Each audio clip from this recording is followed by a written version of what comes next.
Les époux Cotret habitaient depuis 20 ans dans cette maison à Villers-au-Tertre.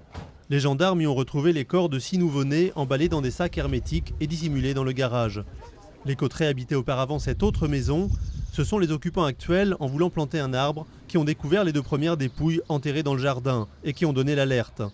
Dominique Cotret, la mère présumée des bébés, une aide-soignante de 45 ans, a été mise en examen pour homicide volontaire et placée en détention.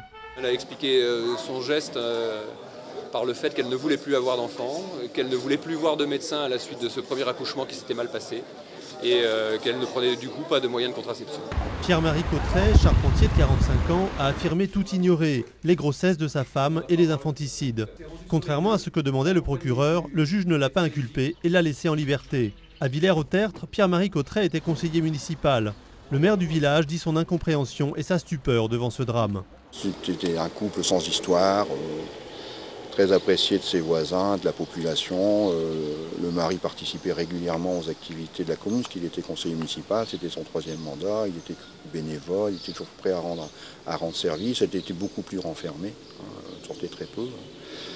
C'est tout ce qu'on peut dire, rien ne pouvait laisser supposer cette incroyable affaire. Pour ce voisin et ami du couple Cotret, comme pour beaucoup d'habitants du village, il faut faire preuve de solidarité et de bienveillance, plutôt que de juger. Il n'y a rien à chercher à comprendre ni à justifier. Aujourd'hui, l'urgence, c'est vraiment de leur dire on est à côté de vous, si vous avez besoin, on peut donner un coup de main. Les affaires d'infanticide multiples de nouveau-nés sont rares. Celle-là est sans doute la plus grave qui se soit produite en France.